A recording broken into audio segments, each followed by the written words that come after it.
Jubilei kuu mwaka mtakatifu 2025. Mahujaji katika matumaini, mahujaji katika matumaini. Jubilei kuu mwaka mtakatifu 2025. Sinodi Jimbo Katoliki Moshi. Katika Kristo tusikilize na tufanye yote upya.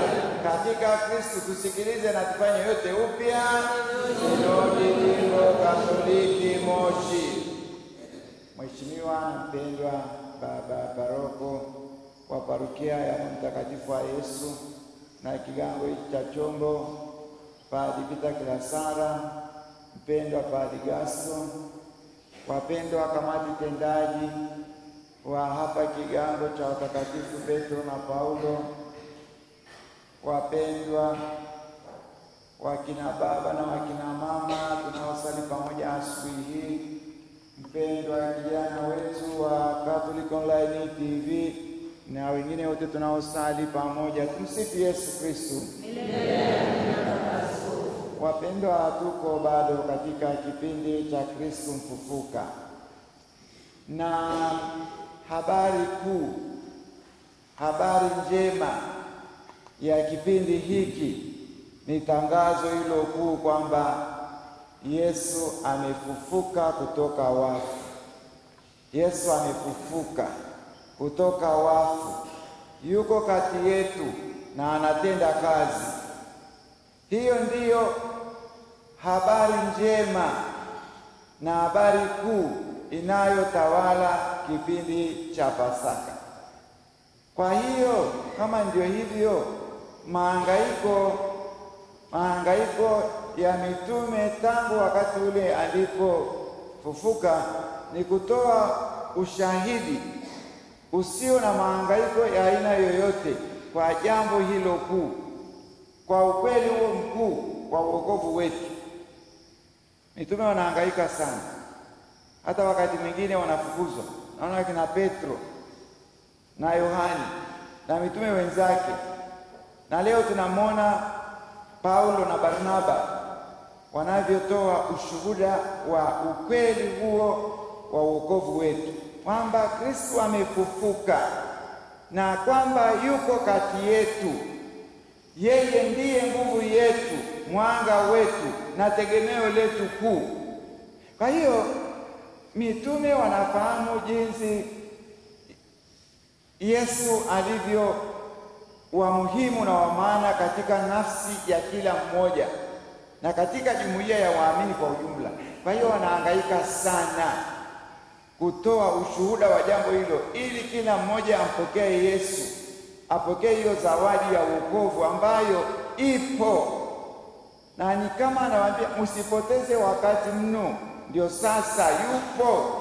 Yesu mfufuka yupo, ndiye mwanga wetu, ndiye nguvu yetu na matumaini yetu. Mitume wanahangaika sana kumweka Yesu katikati, ili waweze kumwona, wamfuate na wapate wokovu. Waone kama ni taa inayong'aa katikati yao, ni ya uhakika, ni nguvu na ni matumaini yao. Lakini kuna mahangaiko. Leo katika Injili nasikia Wayahudi wanamwambia Yesu, usitusumbue, kama wewe ndiye mwana wa Mungu utuambie. Sasa Yesu anawaambia, hizi kazi ninazozitenda, hizi kazi za Baba yangu ninazozitenda ndizo ambazo zinapaswa kutoa ushuhuda, muone kwamba kazi hizi sio za kawaida. Hapa kuna kitu ambacho ni cha pekee. Kwa hiyo pengine sio kondoo wangu. Kondoo wangu husikia sauti yangu, na mimi wanaposikia sauti yangu hivyo ninawafahamu. Kama wanasikia sauti yangu watageuka. Ukiita tu pale pita Kilasara, ni lazima tu angalie. Si kweli hata sasa hivi nani ananiita. Sasa anapoangalia hivyo, kwa maana amesikia hiyo sauti, na Yesu anamwangalia. Ndio maana Yesu anasema, yani wanaosikia sauti yangu na wajua, kwa sababu wanamgeukia, wanasikia sauti ya Yesu, wanamgeukia Yesu, wanamgeukia Yesu kama mahali pa kupata mwanga, nguvu na matumaini. Na Yesu hapa anasema, naamini na wajua, basi na wajua na nitawapa uzima, nitawapa uzima wa milele, na nitawapa usalama. Hakuna yeyote atakaye wachukua katika mikono yangu. Hakuna yoyote ambaye ataweza kuwapokonya kutoka mikono yangu. Hakuna yoyote. Naona usalama tulio nao kwa Bwana Yesu, usalama wa ajabu. Yesu anatoa ushuhuda, kondoo wangu, wanafunzi wangu wanasikia sauti yangu, na mimi nawafahamu kwa sababu wanasikia sauti yangu, wananigeukia na wafahamu, wananifuata. Hao mimi nitawapa uzima, tena uzima wa milele. Alafu usalama, hakuna yeyote atakayeweza kuwapokonya kutoka mikono yake. Wamefika kwenye ulinzi thabiti. Yesu ndiye mwanga wetu, nguvu yetu, tumaini letu, mahali ambapo kuna uhakika wa kuto kuchukuliwa na yoyote. Tukiwa katika ulinzi wa Yesu tupo salama. Tukiwa katika ulinzi wa Yesu, tukiwa kwenye mikono yake tuko salama. Lakini tuwe pale kwa uhakika. Mwambie Yesu, mimi ni wako, nimekuja, nimejitupa kwenye mikono yako, ninaomba unipe usalama, unipe ulinzi. Na Yesu amesema hakuna yeyote ambaye Baba amenipa nitakayemwacha, na hakuna yeyote atakayeweza kuwapokonya. Yani kuwapokonya ni kama kuwaondoa kwa nguvu, ni kama kuwarafua, yani unarafua, hauwezi. Yesu ana nguvu, wala usijaribu hapo. Sasa ndugu zangu, tunarudi nyumbani. Yesu kweli hata yupo. Yesu mfufuka hata sasa hivi yuko hai kabisa. Sasa shida inakuja hapo. Kweli sasa hivi ni kwamba ametuita na washukuru. Sio ameanza kuwaita tangu jana mje hii misa. Sio tangu saa 6 usiku. Kuna wengine hapa hawapati usingizi. Yaani labda umeanza kukua na hamu ya pekee kuja kanisani tangu saa 9 walipokosa usingizi. Lakini basi mimi nawashukuru kwa sababu mmekuja nyumbani kwa Yesu. Mmekuja nyumbani kwa Yesu. Tatizo kubwa ninaloliona kwa waamini wetu, sawa, tunapokuja hivi bado kuna migawani mikubwa sana ndani ya nafsi. Tuko hapa kwa Yesu, lakini tumegawanyika. Kule kuamini kwa dhati kwamba niko kwa Yesu hapa, ninasali kwa Yesu, huyu mfufuka, mwenye nguvu, mwenye uwezo wa kimungu, aliye mwanga wa kweli, anayeondoa magiza, anaondoa yani nguvu zote ambazo yote yanayonisumbua. Kwa jina la Yesu yote yanatibia. Yesu anatawala. Kuamini hivyo, kuamini kwamba mimi, rafiki yangu, Bwana wangu na kiongozi wangu mkuu katika maisha yangu ni Yesu Kristo mfufuka. Bwana mfufuka ndiye nimemchagua. Hasa hapo kuna kazi. Kanisani tunafika. Baba paroko hakuna shida. Wakristo wetu tu kwa kuja kanisani wako vizuri. Mgawanyiko sasa uko ndani. Mgawanyiko. Sauti ni nyingi za ulimwengu wa sasa hivi. Sauti za ulimwengu sasa hivi ni nyingi. Kwa hiyo sasa, pamoja na kwamba tunasema ndio nimesikia sauti ya Yesu, niko kanisani. Sasa uone hata ushuhuda wenyewe ndio baba askofu, lakini sawa, Tuko hapa tunamkazia macho yeye tu, huko ndani hakuna kingine, kwamba ni Yesu tu. Vitu vingine vyote mimi ni kwa Yesu, tegemeo langu ni yeye tu, namwangalia, na nguvu nyingine zote kwa Yesu zitalegea. Mahangaiko mengine yote yatapata suluhisho, kwa sababu kuna linalomshinda. Ndiye Yesu, ndiye Bwana wangu, nimemchagua. Ni hapo, tupo hapo. Yesu nasikia kuna mambo mgawanyiko hasa hapo, kianza kuongea na kila mmoja nazao na hayo mambo ya nani, na mambo ya chuki. Yaani hapa kunaweza kutaka kuchuki kabisa, yuko kwa moyoni, ongea na mtoto wake, ongea na jirani yake, ongea na baba yake, ongea na mama mkwe na baba mkwe. Yani sasa chuki hiyo, chuki.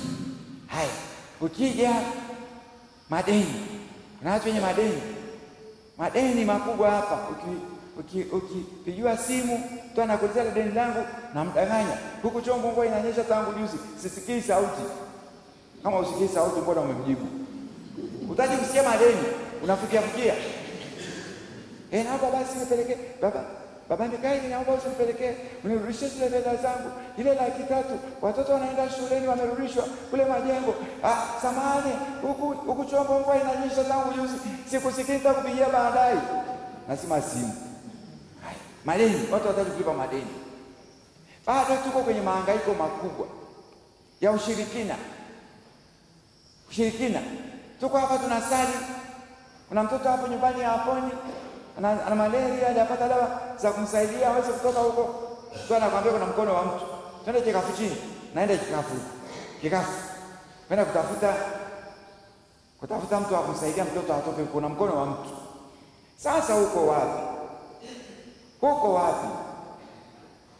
Huko kwenye kutafuta uchawi. Sio ajabu kweli mtu anaweza kwenda mpaka kule, anaweza mpaka Tanga.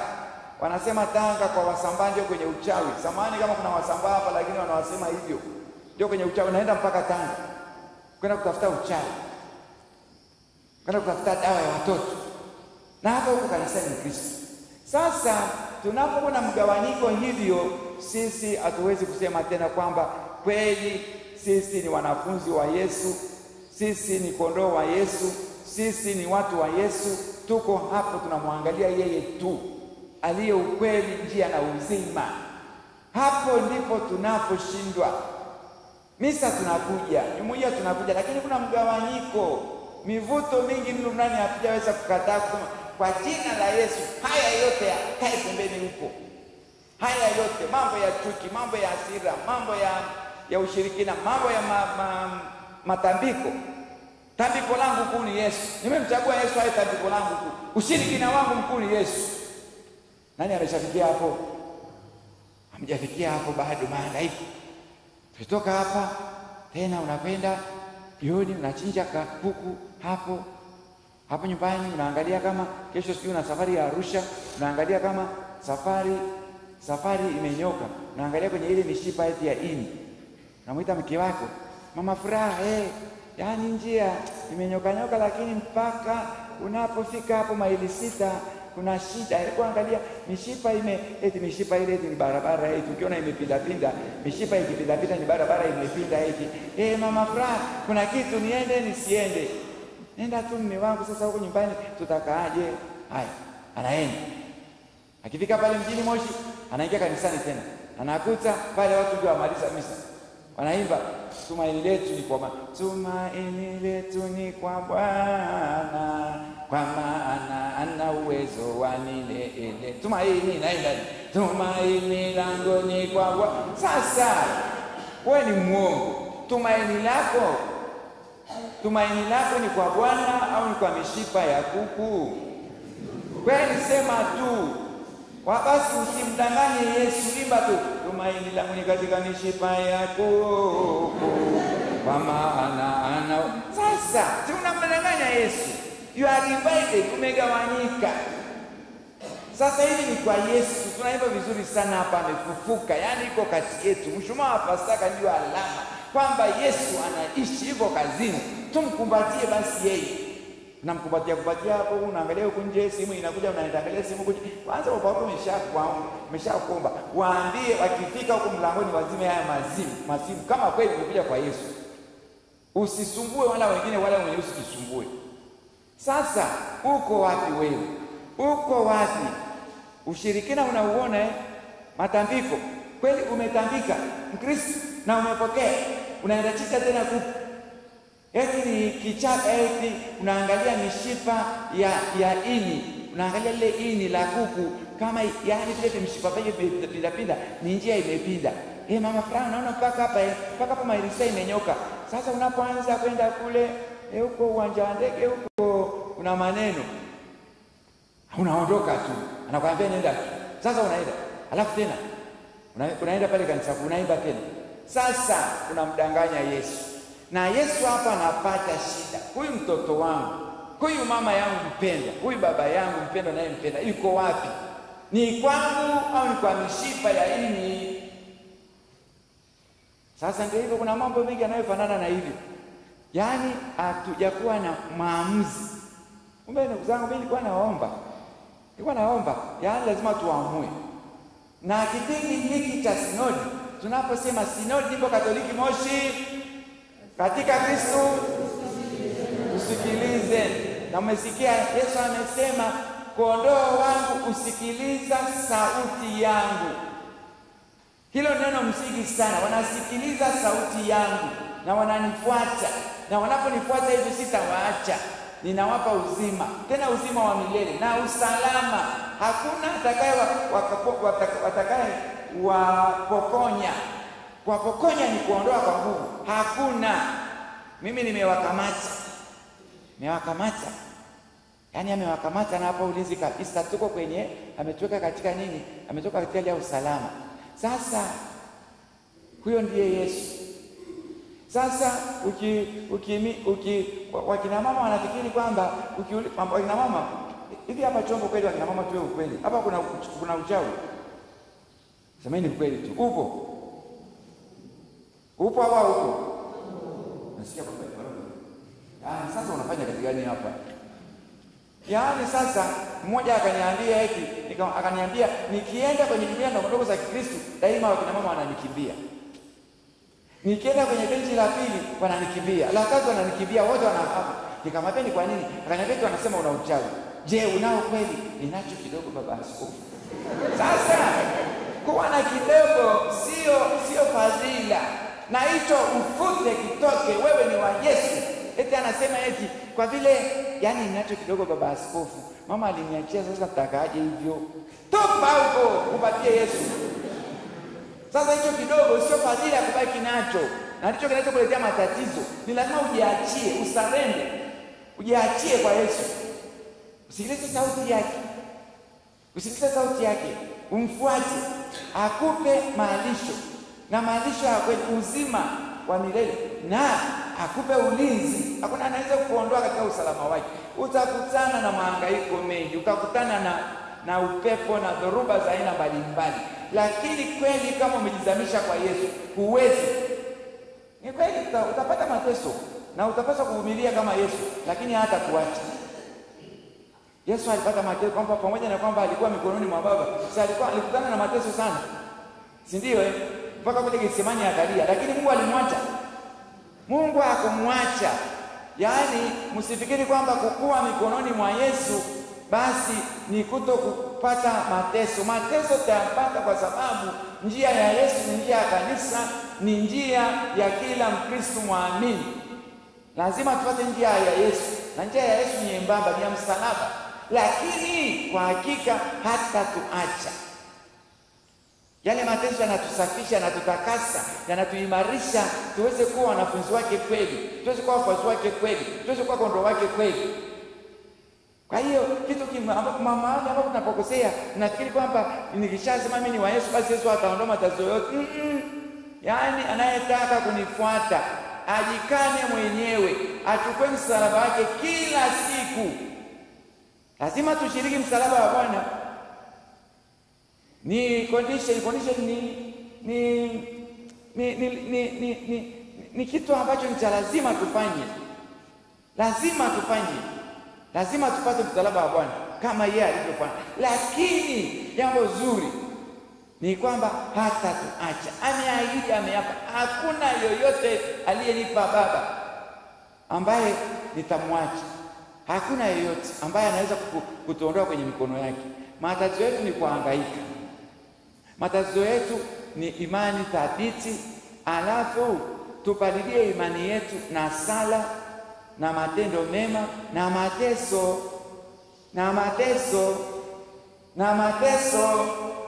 ya kila aina.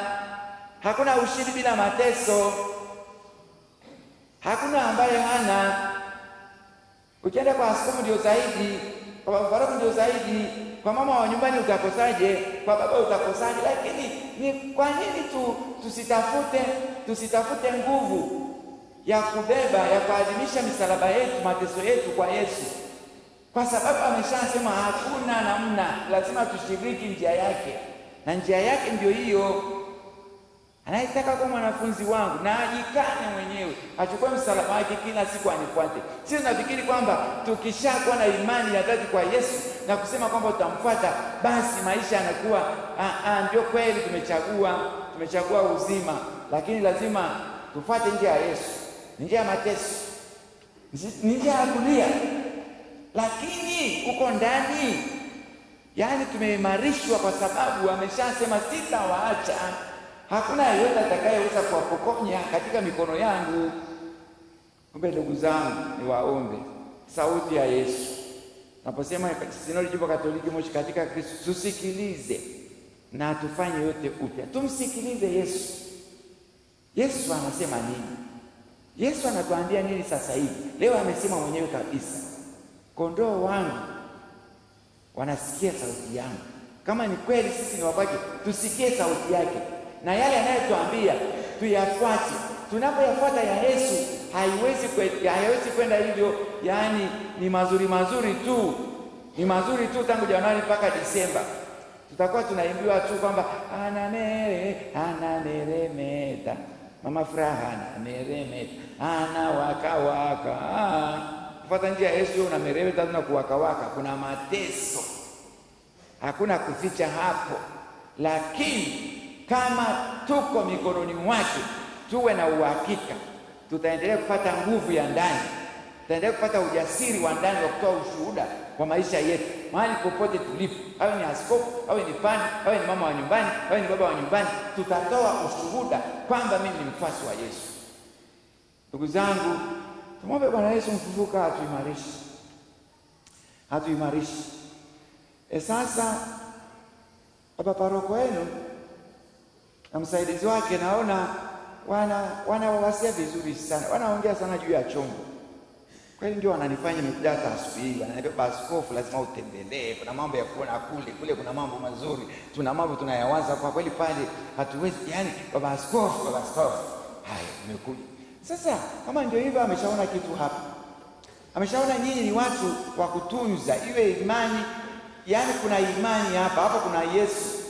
Sasa ni lazima muamue ili muweze kuona utajiri wa Yesu. Yesu aendelee kuwapamba, aendelee kuwainua. Sasa kama kwenye kanisa kizuri, lakini aendelee kuwainua zaidi. Muwe na mazingira huko nje, una mazingira, na kule tena kuna Kristo Bikira Maria, na kule tena una mahali pa kumwabudu Yesu, na kule tena kuna mapadi, na kule yani basi muone ustawi wa Yesu mahali hapa, kama kweli mnampenda Yesu. Mapadi wenu wanasema hapa, yani wanaguswa na hapa, yani kuja hapa mpaka toka pale nyumbani tumalize kunao, yani tumalize kumeza madawa yetu. Mateso lazima umeze madawa 22 mateso. Kwa tunaamka kati kwa inaamsha saa 10. Tunaenda wapi? Chombo. Nani amesema? Paroko amesema tuje pale, kuna kitu cha kimungu, kuna kitu cha kiwokovu, kuna kitu ambacho baba askofu naona kuna ustawi pale. Sasa huo ustawi hauwezi kutoka tusipojiachia kwa Yesu. Ndugu zangu, tuendelee kumpenda Yesu. Anawapenda sana, anawawazia mambo mazuri na makubwa. Endeleeni kumpenda Yesu, endeleeni kumpenda Yesu, endeleeni kuamua kutoka ndani kumwamini kwa dhati na kujiachia kwa kisarenda. Yaani jiachie mikononi mwake na mwambie ni wewe tu. Kutakuwa kuna mateso, lakini yaani utaendelea kupata furaha ya ndani na nguvu ya ajabu, maana uko na yeye, kila naye kusikiliza njiani. Na kwenye mateso hakuachi. Hata yeye mwenyewe alipokuwa kule jangwani, Mungu aliwapeleka malaika wakaja mfuata kule. Mungu atatupelekea malaika daima kama tuko na Yesu, ili watusindikize, watupe nguvu, tusije tukakate tamaa na wale maadui wetu wafurahi. Mungu Baba hatatuachia. Yesu hatatuachia. Daima atatupelekea tu nguvu kwa namna zake za ajabu. Yeye ni Mungu. Tuendelee kumwomba atuimarishe zaidi. Bwana Yesu atusaidie, atuimarishe zaidi katika kipindi chake cha ufufuko, katika kipindi hiki cha sinodi, katika kipindi hiki cha mwaka mtakatifu, tuweze kujikusanya zaidi katika mikono yake ya usalama, mikono yake ya uokovu na ya uzima wa milele. Tumsifu Yesu Kristo.